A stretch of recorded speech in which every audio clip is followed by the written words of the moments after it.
With the Civitas Group, which is a community development, planning, and project management consultancy here in Cincinnati. Happy to be here to talk to you from a developer's perspective about form-based code.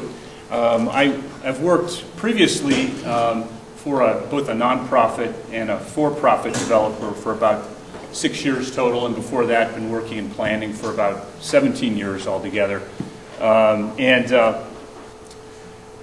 The developer's perspective, I think, is a little unique compared to what you've already heard, and some of it might surprise you, some of it might not. I think there are many benefits to both the community, and when I say community I mean also the neighborhood, and also the developer.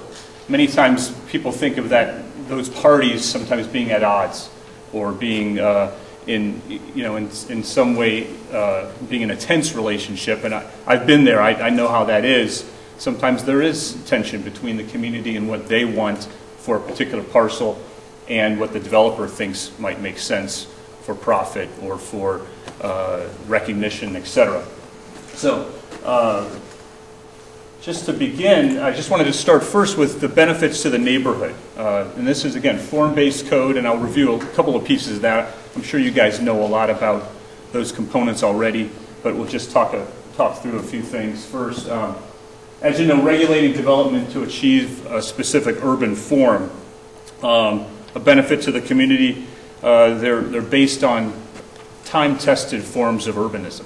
What does that mean? Well, things over time, we've had urbanism for thousands of years. There are things that work and things that don't work. Relating to what Scott and Maureen and Bobby have mentioned about walkable communities, about scale, about glass, about some of the current things that people look for as citizens of an urban environment. Form-based code is an opportunity to bring together the community, really, to bring together the community to discuss what their vision is. As Maureen was talking about, the vision for the community in the future. There are ways to do that, to be involved and to help shape the future of your community. You guys are all experiencing that here. Hopefully you're bringing that back to your communities, and you're enlisting others to do the same thing, to get involved with shaping the look of your community. Ideally, a benefit as well to form-based code is to be supported by a larger community plan. The city's working on a comprehensive plan and has been very innovative in putting that together. The idea would be to bring form-based code into that plan and be supported by that community plan. Form-based codes, as you've heard already, create a public realm.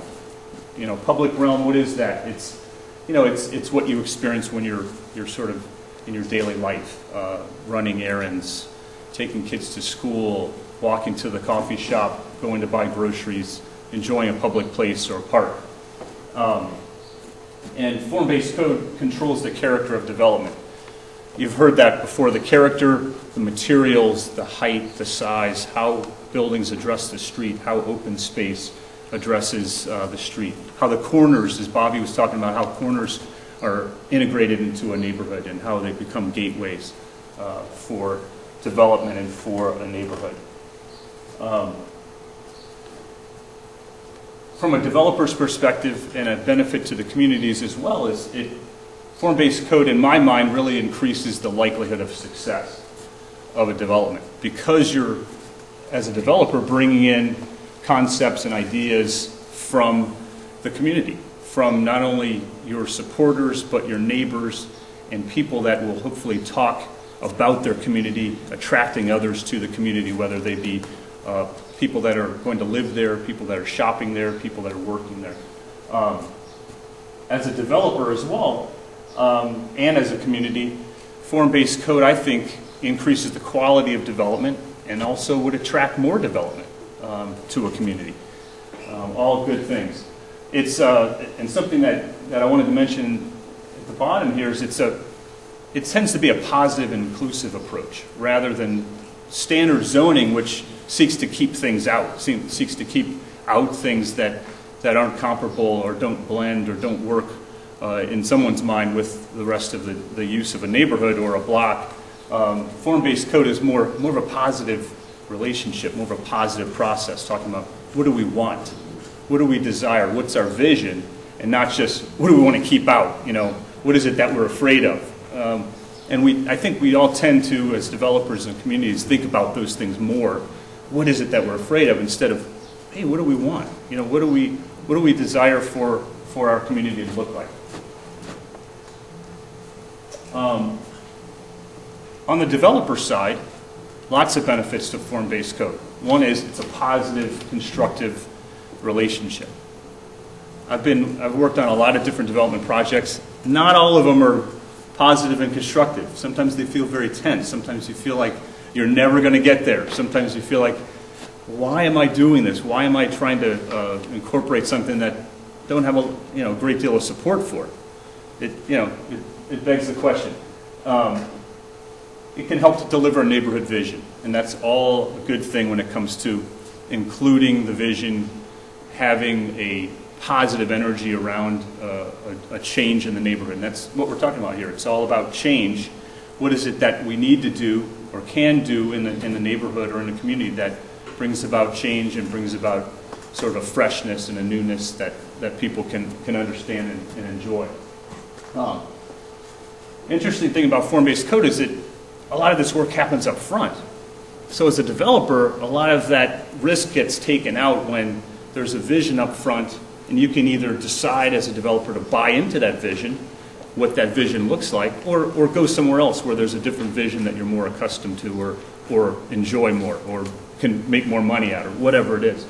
But it's not shaped during the process, which I find the way that we traditionally do development and get community input, I think, is flawed in that the vision sort of changes as you go along, making it difficult as a developer and I think as a community to understand where are we going, how are we going to get there, and ultimately what's the product going to be and what is it going to cost. So talked about the constructive relationship. There we go. Talked about the constructive relationship, and that equals a more predictive outcome. And that means less risk for a developer, and in a way less risk for a community. We've all been in communities and been in meetings where developers come in and propose something to the community and go through months and months of negotiation and visioning, and sometimes these things never happen. They just don't occur. And I think a lot of that is because the risk factors related to development. Form-based code substantially lowers that risk to developers, and that's a benefit for the community as well. Less risk for a developer means, in developer terms, better outcomes, and could be more development. If you're willing to accept less risk, which all of us are, tend to also be able to say yes to more things. That might be amenities, that might be materials, that might be different types of parking. So, in conclusion, this is sort of a quickie, but another benefit to developers is a clearly defined application and project review process. Again, that predictability of the process, which fosters clarity and trust between developer and the community. I think a lot of times developers and communities don't have that trust between them, the parties. There's really a fundamental distrust from what I could tell, and I see some heads nodding.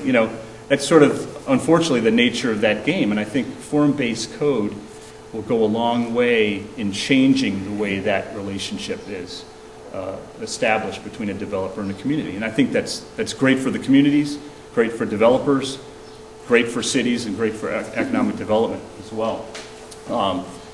Before I close, I wanted to just tell you that I put together a sort of a working paper here talking in more detail about these things, and specifically about what communities can do to make their communities, or a landowner, their parcels, more attractive to developers. Simple things like gathering information about your parcel, about the zoning, about the size, about hazardous materials, things like that.